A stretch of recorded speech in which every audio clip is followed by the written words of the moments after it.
hope you're doing well. My name is Mia, and today I'm going to be reviewing and talking about some of my favorite books that I read in 2022 and some reading goals that I have for this upcoming year. So if you want some suggestions on books or you want to hear about some good books, stick around. I have a cozy little corner right here. Put on your favorite hoodie, light a candle. I have a candle lit, and just relax. Let's talk about some good books. Now, I read about 15 books last year, which is not at all how many I wanted to read. I don't know about y'all, but I feel like every time I go on TikTok, I just feel bad about myself, and because I see all these people that are like, I read 15 books in a month. I read 5 books in a week. And I'm like, how do you people, I don't know how people cultivate habits like that. It's like absolutely amazing. So I know 15 books is not like a bad amount, but I still feel bad about myself because book talk is a wonderful and also very demented place. So be careful on there. I wanted to pick 3 books that I read from last year and tell everybody why I love them so much or why I connected with them and why I think you guys should go pick them up and read them at some point. Firstly, I wanted to start with a book that has been on everybody's list this entire year. I mean, hottest book of the entire year. Jennette McCurdy's I'm Glad My Mom Died. I don't have the book with me. A friend of mine is currently borrowing it. But I remember when this book first came out, I couldn't even get my hands on it for the first month or two, because every time I went into Barnes & Noble, it was gone, just in the thin air. But I did get my hands on it before the year ended. I think I read it in maybe November or October-ish is around when I read it, and I read it pretty quickly. I flew through this book, which is not very hard to do if you've read it, and even if you haven't, I'm sure you could guess that it's not hard to blow through. In case you don't know, and I'm sure you do, Jennette McCurdy's I'm Glad My Mom Died is Jennette covering and speaking on her childhood as an actor. It largely revolves around her relationship with her mom, who she was very close with her entire life up until her mom passed away. And just essentially how her relationship with her mom and how these events in her adolescence shaped her as an adult and who she is today. This book is very dark and deals with a lot of tough subject matters, but it's so astoundingly funny. It is such a wonderfully funny book. McCurdy finds humor in her tragedy, and I believe that's really representative of human beings. Even in these awful times and these terrible things that we go through, we still find times to make jokes and to laugh at ourselves and to laugh at how awful these situations are. And I think this book really represents that. She writes in first person throughout this book, which is not something that you really notice until somebody points it out to you. Just because you feel so close to her as a narrator, you're so engulfed in her memories because she writes in the first person. You're so present in this moment. You're so like, oh my God, what's gonna happen next? When it's a memoir, when it's already happened, when we already know she's alive and well and wrote this book, obviously. So I think that's something that really stands out about the book, is not only her writing in first person, but how effective it is, because you don't necessarily get that in a lot of memoirs. She's a deeply observant person, and she's incredibly emotionally intelligent, and to get a front row seat to that with it through her writing, it's such a treat. It's clear she was born to be a writer, and this book and its success just cement that. I can't wait to read something else by her. You don't need me to tell you this, but go buy it. I'm Glad My Mom Died by Jennette McCurdy. Sorry, I had to let my cat inside of my room. This is Zelda, everybody. She was begging to come in here, so I had to go get her, or else she would have been pissed at me. The next few books I'm going to talk about, and the next 2 books that I'm going to talk about, are not new releases like I'm Glad My Mom Died.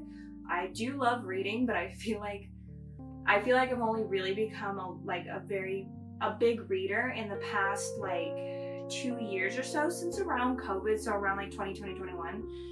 So I'm not super up to date on all all things books and new releases, so I'm sure there are plenty of people who see these books and they're like, I've already read it, old news, but they were new to me and they were books that I loved, so I'm sharing them with other people. So the next book that I want to talk about is another memoir, because I love memoirs. I'm a huge memoir person, but this one is probably one of the best that I've ever read. It's called In the Dream House by Carmen Machado. This book is fabulous. I think I read it in like 2 or 3 days. I read it really fast. I blew through the entire thing. In the Dream House is Machado recounting her romantic relationship that went wrong, that turned abusive. And she covers the relationship from the beginning, from the middle, to its end very thoroughly. And the way she does that, the way she covers her relationship, is by using different genres, different perspectives, you name it. She writes each chapter to its own very specific, tailored style. And she doesn't even just speak about her own story. She also uses fairy tales and history and many other, she uses critical theory about gender and sexuality to talk about society and preconceived notions as a whole. So she's talking about her personal story, but she's also making broader comments. She's giving broader context to a very specific situation, which that may sound very dense and scary on the outside, but what's amazing is it's really not. She strikes this really great balance between academic and personal, which just really illustrates her point further. It's, whenever she talks about these academic things, they're not just, white noise. It's not just, oh, well, whatever, that's just in a textbook. It's very personal because she's using her own story to illustrate it and to talk about it. This book is so innovative as well, because she frequently talks about how people believe that queer relationships can be abusive and how women can't be abusive. And she kind of shines a light on how those myths have come to be in our society and how harmful they can be. She makes this point to illuminate how abuse is very prevalent in these communities and perpetrated by the people in them because, believe it or not, they're human beings too, and human beings aren't always great. And I love that she makes that point and she goes out of her way to illustrate that in her novel, because I think that's something that a lot of people wouldn't want to talk about or wouldn't want to share, and I think it's really brave that she does that. She's intelligent and she's vulnerable, and it makes the book just, I couldn't put it down. I don't hear many people speak out like this, and that's why it's just such a great piece to read. And in the dedication, Machado says, if you need this book, it's for you. And that should tell you everything. Go read it. It's fantastic. You won't regret it. Now, for the last book. Believe it or not, I don't only read memoirs, I also really love fiction, so I had to get some fiction in there, and this is my top fiction book that I read the entire year. And it is a book by a little tiny author by the name of Madeline Miller, and it's called Circe. And I know everybody on Book Talk wants to talk about Song of Achilles, and I've also read Song of Achilles, but I want to say something controversial. I liked this book more than I liked Song of Achilles. Which is not to say that it was a bad book. That book is also fabulous, and I really love that book. If you haven't read it, go read it. It lives up to the hype. I just love a good, strong female protagonist and some great fantasy writing, and this book has both, which is why it was just so for me, and I loved it so much. So this book centers Circe, who was a female figure in the Odyssey. Truth be told, I have not read the Odyssey because I was not required to in high school. But I loved Greek mythology growing up. It was something I was really obsessed with. Percy Jackson. I literally have them up here. I have the books behind me. Obsessed with Greek mythology. So to be able to read Miller take these really great epics and tailor them into a modern fashion that's still true to the original story, it brings me so much joy, and I love reading her writing.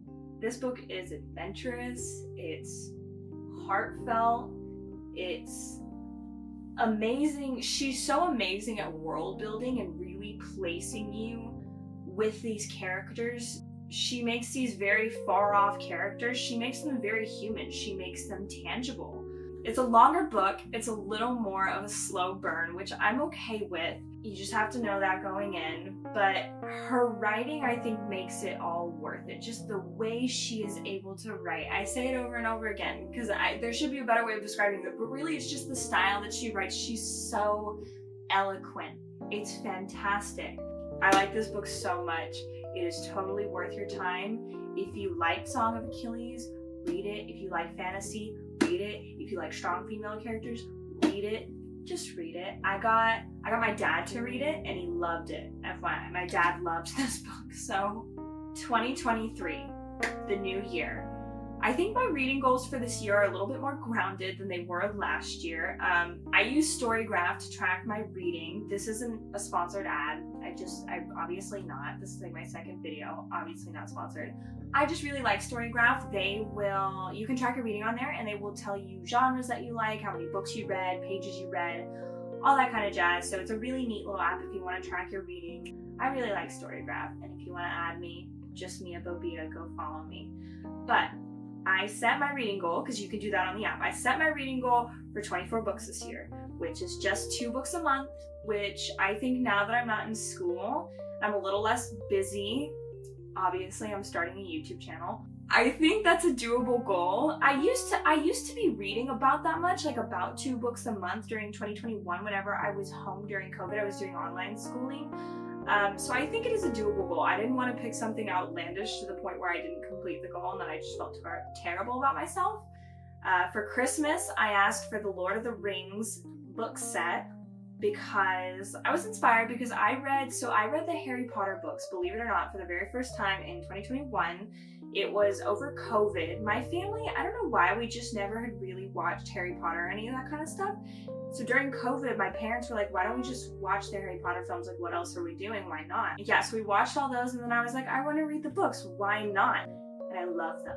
I am obsessed. And so because of that, I was inspired to read the Lord of the Rings books. Because as I've said multiple times in this video, I love fantasy. I love being able to escape away into a new world. I actually already finished The Hobbit. I was reading it like towards the end of December, like right after I got the books. Reading it towards the end of December, finished it like last week, and now I'm about 100 or so pages into The Fellowship of the Ring. I'm excited. I'm really excited, and I think that I can do it. I'm already on track with my reading goals, so I believe in myself. The main thing that I've picked up that's helped me to read more and help me reach my reading goals more is just the stopping of mindless scrolling. You just gotta do it. It's one of those things where you just have to do it. So if you're trying to read more this year, try to catch yourself mindlessly scrolling, try to bring a book with you everywhere, and just do your best to read when you can. You're always gonna be happier if you read than if you didn't. I feel like that's how I always feel. Yeah. Thank you so much for watching. I hope you enjoyed it and I hope you got some good book recs, and please let me know if you have any great book recs for me. I will definitely be talking more about reading and book reviews and my book goals. Thanks for tuning in.